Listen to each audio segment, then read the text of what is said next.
Hello students, this is Praveen और आज हम लोग डिस्कस करेंगे आईआईटी में पूछे हुए दो प्रॉब्लम्स जो अलग अलग सालों में पूछा है, लेकिन दोनों एक ही पैटर्न का क्वेश्चन है, एक ही कॉन्सेप्ट पर बेस्ड क्वेश्चन है ना। और वो कॉन्सेप्ट है non harmonic oscillation. But wait a minute, क्या ये नॉन हार्मोनिक ऑसिलेशन हमारे सिलेबस में है?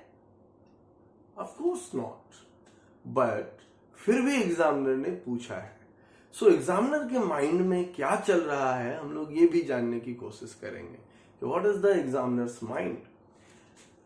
अब है कि इस क्वेश्चन को पूछने के पीछे एग्जामिनर का माइंडसेट बहुत सिंपल रहा होगा, वरना क्यों पूछेगा ऐसे सवाल, है ना।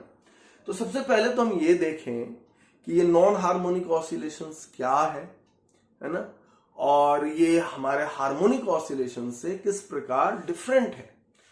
तो चलो देखते हैं हम लोग नॉन हार्मोनिक ऑसिलेशन और हार्मोनिक ऑसिलेशन।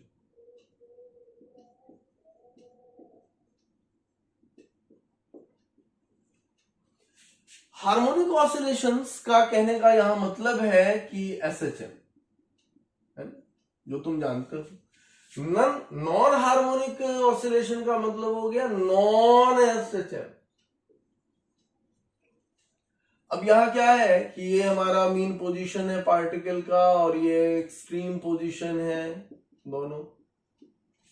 यहां पर भी हमने कहा कि ये हमारा मीन पोजीशन है और ये एक्सट्रीम पोजीशंस है। तो यहां पर ये ए क्या हो गया? एम्पलीट्यूड ऑफ ऑसिलेशन हो गया, है ना। अब गौर करो कि जब पार्टिकल हमारा ऑसिलेट करेगा तो एक बेसिक डिफरेंस है एसएचएम और नॉन एसएचएम में। वो क्या है कि एसएचएम की कैरेक्टरिस्टिक है कि फ्रीक्वेंसी या टाइम पीरियड जो होगा ऑसिलेशन का वो उसके एम्पलीट्यूड से इंडिपेंडेंट होता है, एम्पलीट्यूड पर डिपेंड नहीं करता है। यानी हम कह सकते हैं यहां पर कि time period of oscillation is independent of amplitude. तो इसको मैंने कैसे लिखा कि T to the power T proportional to A to the power 0। मतलब क्या हो गया कि T is independent of amplitude, है ना। लेकिन यहां पर जो टाइम पीरियड ऑफ ऑसिलेशन होगा यह फंक्शन होगा एम्पलीट्यूड का, यह डिपेंड करेगा एम्पलीट्यूड पर, है ना।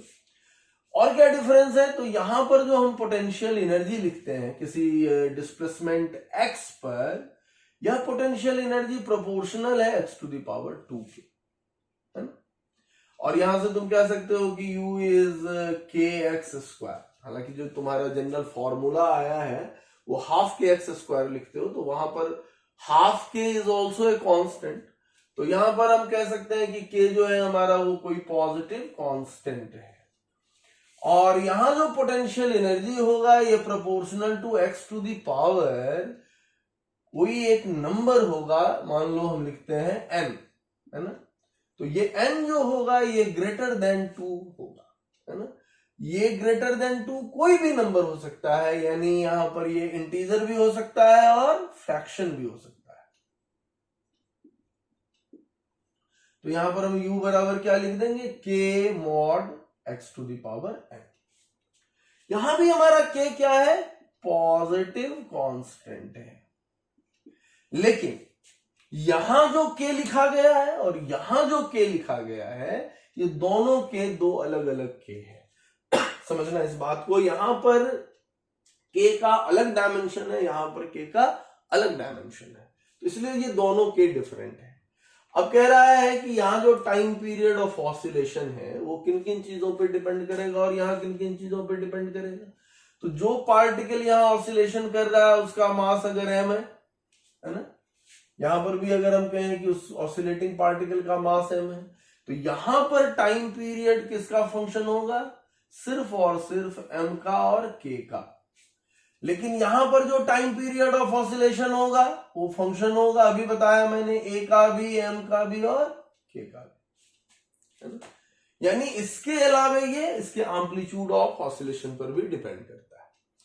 अगर यहां पर हम लोग इसका रिलेशन लिखें तो कहेंगे कि t प्रोपोर्शनल हो जाएगा स्क्वायर रूट m बाई के, और यहां पर जो टाइम पीरियड लिखोगे वो किसके प्रोपोर्शनल होगा, तो यह प्रोपोर्शनल हो जाएगा, यहां तो बिल्कुल वैसा ही होगा square root of m by k, लेकिन साथ ही साथ यहां पर a भी इन्वॉल्व होगा और a का एक पावर होगा, a का पावर सपोज करो कि यहां x लिखा मैंने, है ना, तो ये जो a का पावर x होगा, ये x कितना होगा, यही हमारा निकालने का मकसद है।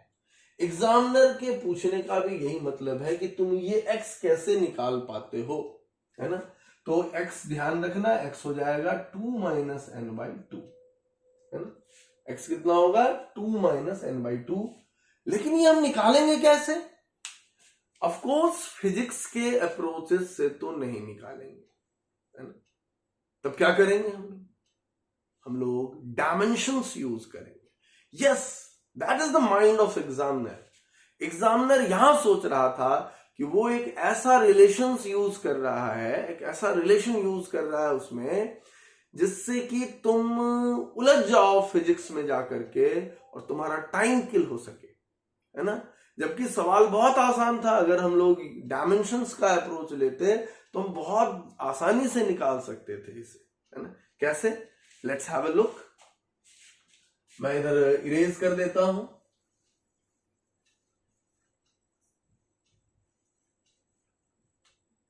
गौर करो कि t प्रोपोर्शनल होगा किस किस पर, a पर, m पर और k पर, तो a, m और k के डिफरेंट पावर्स कर देते हैं a, b, c। तो यहां क्या है, mass to the power 0, length to the power 0, time to the power 1। Proportional, यहां जो कांस्टेंट ऑफ प्रोपोर्शनलिटी लेंगे उसका कोई डायमेंशन नहीं होता है। एम्पलीट्यूड यानी length to the power a, mass यानी m to the power b, और k का यहां क्या डायमेंशन हम लोग लिखेंगे, ध्यान देना, यहां जो k होगा ये क्या लिखोगे, u upon mod x to the power n, यानी पोटेंशियल एनर्जी बाय, और x क्या है, displacement from the mean position, तो ये लेंथ हो गया, तो length to the power n, तो ये क्या हो जाएगा यहां पर m l to the power 2 t to the power -2, ये पोटेंशियल एनर्जी हो गया, by l to the power n, है ना, 2 to the power it's power c। अब देखो यहां पर ये क्या लिखोगे तुम, m to the power b यहां है और m to the power c यहां है, तो b प्लस c हो गए, और l लिखेंगे तो l to the power a यहां है, a अब प्लस करेंगे, यहां पर हो गया 2 minus n to the power c, है ना, तो इतना हो गया, और t का पावर कितना हो जाएगा यहां पर, तो ये हो गया -2c, और यहां पर ये है m to the power 0, l to the power 0t। तो यहां से तुम बड़े आसानी से देख सकते हो क्या कि -2c 1 के इक्वल आया है, तो c कितना हो जाएगा -1/2, और यहां पर b प्लस c कितना आ गया है 0, तो b बराबर क्या होगा -c यानी प्लस हाफ, और यहां पर a plus 2 minus n into c बराबर कितना होगा 0। ध्यान दो, यहां पर हम लोग लिखेंगे a प्लस 2 माइनस n, और c के जगह क्या लिखेंगे हम लोग -1/2, दैट इज 0, सो a बराबर कितना हो जाएगा 2 माइनस n/2, यही तो हमको निकालना था, है ना, तो ये हो गया, क्लियर। अब इसके वैल्यूज जब तुम इसमें पुट करोगे तो तुम लिखोगे कि t प्रोपोर्शनल होगा a टू द पावर यानी amplitude to the power 2 minus n/2, और m to the power b यानी 1/2, और k to the power c यानी -1/2। तो जो मैंने यहां कहा था वही रिजल्ट रह गया, 2 minus n/2 square root m/k, ये रिजल्ट है। अब देखो ये तो बहुत आसानी से हम लोग निकाल लिए इस रिजल्ट को डायमेंशन के मेथड से। अब है कि आईआईटी ने सवाल क्या पूछा था, है ना, तो चलो हम लोग देखते हैं 1 बाय 1 जो प्रॉब्लम्स आईआईटी ने पूछा था।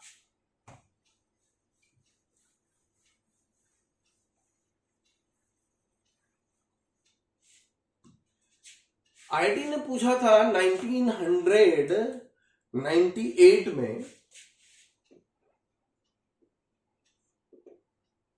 कि एक ऑसिलेटर है जिसका ये मीन पोजीशन है, और यहां से जब हम इसे डिस्प्लेस करते हैं, ये पोजीशन x है, और इस पार्टिकल का मास m है, और इस पार्टिकल का एम्पलीट्यूड a है, तो कह रहा है कि इसका जो टाइम पीरियड ऑफ ऑसिलेशन हो, और यहाँ जो पोटेंशियल एनर्जी इन्वॉल्व है, potential energy is k mod x to the power 3, है ना। तो कह रहा है कि इसका जो टाइम पीरियड ऑफ ऑसिलेशन होगा वो प्रोपोर्शनल होगा। किसके प्रोपोर्शनल होगा? तो कह रहा है कि 1/√ऑफ एम्पलीट्यूड, एक ऑप्शन। दूसरा ऑप्शन कह रहा है कि t proportional to a to the power 0 है। तीसरा कह रहा है कि t inversely proportional to a है, और d कह रहा है कि t proportional to a to the power 3/2 है ना। तो अब इतने ऑप्शंस हैं, है ना, तो कौन सही है और कौन गलत है? तो सबसे पहले तो दिमाग इस पे जाएगा कि ये होना चाहिए, क्योंकि एम्पलीट्यूड पे तो डिपेंड करता नहीं है, जबकि हम जानते हैं कि इस केस में करेगा, क्योंकि पोटेंशियल एनर्जी x का पावर 2 नहीं है, 2 से ज्यादा है। तो ये नॉन हार्मोनिक ऑसिलेशन का सवाल है, और हम लोग तो बड़े आसानी से बना लेंगे। इस x का वैल्यू केवल निकाल लो, x तो नहीं लिखते, अब इसको x ना लिखो तो ज्यादा बेटर है, हम लिटिल a लिख देते हैं, तो चलो लिटिल a। तो लिटिल a इज व्हाट? तो लिटिल a इज 2 - 3/2, n की जगह पर क्या पुट कर दिया? 3, यानी -1/2। -1/2 का मतलब हो गया कि a का पावर निगेटिव में है ना, यानी ऑप्शन ए हो गया। चलो अब देखो दूसरा जो सवाल पूछा था, हालांकि वो पैसेज में पूछा था, उसके साथ और भी प्रॉब्लम इंक्लूडेड थे उसमें, बट हम जो देखना चाह रहे हैं वो सवाल हम लोग करते हैं। 2010 में जो प्रॉब्लम आया वो भी सिमिलर था, सब कुछ यही था, सिर्फ क्या बदल गया था उसमें कि पोटेंशियल एनर्जी जो है वो है k, या वहां अल्फा यूज किया था बेसिकली, लेकिन हम यही लिख रहे हैं kx to the power 4। तो यहां पर कह रहा है कि जो टाइम पीरियड ऑफ ऑसिलेशन होगा वो प्रोपोर्शनल हो जाएगा, कितना? तो a√m/k। दूसरा ऑप्शन था प्रोपोर्शनल टू 1/a√m/k। तीसरा ऑप्शन था प्रोपोर्शनल टू a√k/m, और प्रोपोर्शनल था 1/a√k/m। और बेसिकली हमें डायमेंशंस यूज करना था, तो निकालना किसको है? a का पावर, बाकी तो पता ही है। तो अब बाकी एनालिसिस से पहले से जानते हैं, तो ये दोनों ऑप्शन तो होने से रहा, है ना, इसी दोनों में से कोई होगा, क्योंकि √m/k होना चाहिए, तो या तो ये होगा या ये होगा। तो हम बड़े आसानी से यहाँ पर क्या निकाल सकते हैं? a का वैल्यू। a का वैल्यू क्या होगा? 2 - n/2, यानी 2 - 4/2, यानी हो गया -1, यानी a का पावर -1 होगा, यानी 1/a होना चाहिए। तो ये वाला ऑप्शन हो गया, है ना, देखो। Okay, so this is the problem. अब मैं इसी सवाल में तुम्हें एक नया सवाल दे देता हूं जो तुम अप्रोच करना। मैं सवाल ये दे रहा हूं कि ये नॉन हार्मोनिक ऑसिलेटर है, और यहां पर ये मीन पोजीशन है, और ये x है, ये एम्पलीट्यूड a है। इसमें जो पोटेंशियल एनर्जी है ये है kx to the power 4k, है ना, और टोटल एनर्जी है इसका ऑसिलेशन का E, है ना, इट्स टोटल एनर्जी। सो कह रहा है कि यहां पर जो टाइम पीरियड होगा वह फंक्शन है किसका किसका? मास का, k का, और टोटल एनर्जी E का, है ना। तो हमें ये बताना है कि यहां पर वह एनर्जी के किस पावर पर डिपेंड करता है ना।